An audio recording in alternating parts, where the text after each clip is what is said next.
లడ్డు వివాదమే. నేను ఇప్పుడు వచ్చే ముందే చూశాను. మొన్న చంద్రబాబు నాయుడు గారు అడుగుతున్నారు, ఎవడు చెప్పాడు మీకు ఇందులో ఇది లేదని, ఇది కొవ్వు, పంది కొవ్వు, గొడ్డు కొవ్వు ఇవి లేవని ఎవరు చెప్పారు మీకు అని ఒక మీ విలేకరి మీద ఆయన కొంచెం రైజ్ అయ్యి మాట్లాడారు.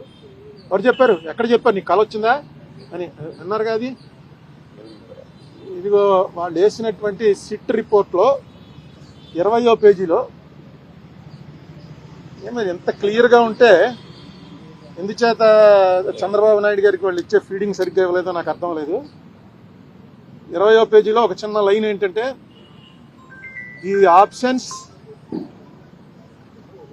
The absence of cholesterol in the samples also suggests that the chances for presence of tallow, lard and fish oil are very low. లేవు అని ఎప్పుడు ఎవరు, వెరీ లో అంటే లేనట్టే లెక్క. In the absence of cholesterol in the the samples అని క్లియర్గా వాళ్ళు వేసిందే. ఆ సిట్ ఆయన వేసిందే, సుప్రీంకోర్టు దాంట్లో వాళ్ళు క్లియర్గా ఇచ్చారు. అది వీళ్ళు రిలీఫ్ కింద ఫీల్ అవుతున్నారు. ఎందుకంటే వెంకటేశ్వర స్వామి లడ్డూలో ఆవు కొవ్వు, పంది కొవ్వు, చేప నూనె కలిపారు అన్నదే కొంచెం అది చాలామందికి వాంతులు వచ్చే పరిస్థితి అండి. ఎందుకంటే గొడ్డు మాంసం అనేది, మీలో చాలామంది మాంసాహారులు ఉంటారు, కానీ గొడ్డు మాంసం అనగానే అసలు ఆ ఐడియా డైజెస్ట్ అవ్వదు. నేను చూశాను చాలామందిని, వాళ్ళు హిందూస్ కూడా కాదు, క్రిస్టియన్స్లో ఫ్రెండ్స్ ఉన్నారు, వాళ్ళని కూడా చూశాను. ఎవడో మేము ఒక ఢిల్లీలోనో ఎక్కడ ఎవరో ఇంటికి వెళ్తే కాలా గోష్ ఖాయేగా క్యా అని అడిగాడు. కాలా గోష్ అంటే అర్థం ఏంట్రా అని నన్ను మావాడు అడిగాడు. అంటే కాలా గోష్ అంటే గేదె మాంసం ఏంటుందిరా, కాలా అంటే గేదె కదా అని చెప్పి, గోష్ అంటే గొడ్డు మాంసం, కాలా గోష్ అన్నాడు. అనేటప్పటికి గొడ్డు మాంసం పెట్టేశాడు అని వామిటింగ్ వచ్చింది వాడికి. అదేంట్రా ఎంతండి, నాకేం రాలేదు నీకు వచ్చింది ఏంటంటే, గొడ్డు మాంసం ఎలా పెట్టేస్తాడు రాయుడు అంటే, వాడేమో లేదు తింటారా అని అడిగాను, ఇంతే తప్ప పెట్టలేదు అని. నాకు అది చూసి ఆశ్చర్యపోయింది. అది జరిగి ఎప్పుడే 40 ఏళ్ళు అయింది. అటువంటిది మాటికి ఇందులో గొడ్డు మాంసం కలిగింది, పంది కొవ్వు కలిసింది, చేప కొవ్వు కలిసిందని. వెంకటేశ్వర స్వామి కదా, వెంకటేశ్వర స్వామి అంటే మనకి ఎవరికి గుర్తుండదు ఫస్ట్ ఎప్పుడు చూసామో. ఇప్పుడు కూడా వెంకటేశ్వర స్వామికి ఉన్నటువంటిది ప్రపంచంలో నాకు ఎక్కడా ఉండదు. ఆ రష్ నేను చూసాను, నార్త్ ఇండియన్స్ వచ్చి చూసి ఏంటిది రోజు కుంభమేళా ఇక్కడని, అంత జనం, అంత వెంకటేశ్వర స్వామి అంటే ఆ దాంట్లో అన్నిసార్లు అనకూడదు. అసలు నిజంగా జరిపిన వాళ్ళని శిక్షించడానికి ప్రయారిటీ ఇవ్వాలి. కానీ దీంట్లో నిన్న ఇంకో మాట అన్నాడు ఆయన, నాకు ఆశ్చర్యం వేసింది. ఇది అవినీతి కాదుట, హిందూ మతాన్ని నాశనం చేయటం కోసం పన్నిన కుట్రట. హిందూ మతం నాశనం అవటం, నీ నాశనం ఎవడన్నా చేయగలడా దీన్ని? అది కుట్రండి. ఎవడో తప్పు చేసాడు వాడిని పట్టుకోవాలి. ఇంకా కెమికల్స్ అవి ఉన్నాయంటున్నారు. ఆ కెమికల్స్ కూడా ఆయన ఇచ్చిన కంపారిజన్, మనం టాయిలెట్స్లో వాడే యాసిడ్లన్నీ తీసుకొచ్చి ఇందులో కలిపారని, ఏదో రకంగా ప్రజల్లో ఒక ఎవర్షన్ పుట్టించాలి. తిరుపతి లడ్డు అంటే అంత టేస్ట్గా తినే వాళ్ళకి ఆ లడ్డు చూడగానే ఇందులో ఏముందోరా బాబు అని అనిపించే భయం కలిగించాలని సీఎం లెవెల్ మనిషి అలా మాట్లాడటం కరెక్టే?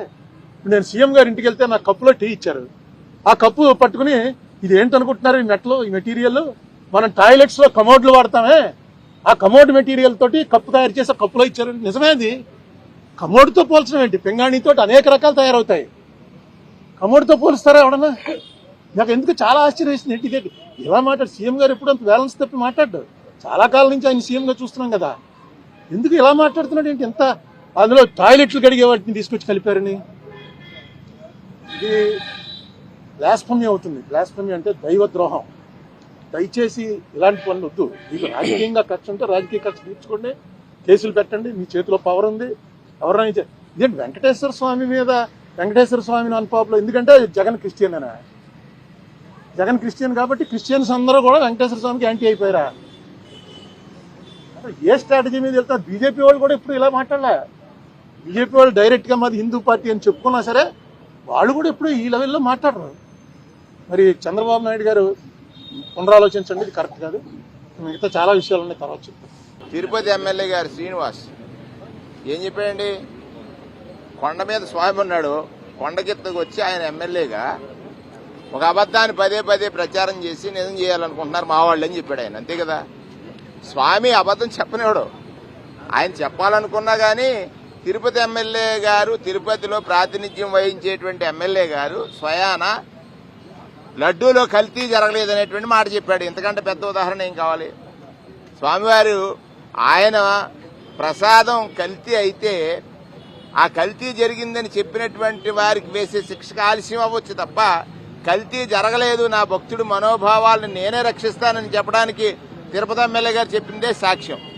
అంతకుముందు రోజు పవన్ కళ్యాణ్ గారు చెప్పారు, ఏ ముఖ్యమంత్రి అయినా వెళ్ళి దగ్గరుండి లడ్డులో అది కలపమని చెప్తాడని నేను అన్నానా అని.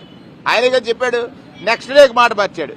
ఇది ఎవరి కోసం చేస్తున్నారని చూసినట్లయితే వాస్తవాలు ప్రజలకు తెలిసిపోయాయని దానిని మళ్ళీ ఏదో లాగన వాళ్ళ పక్కకి అంటే ప్రజల దృష్టిని కన్ఫ్యూజ్ చేయాలి.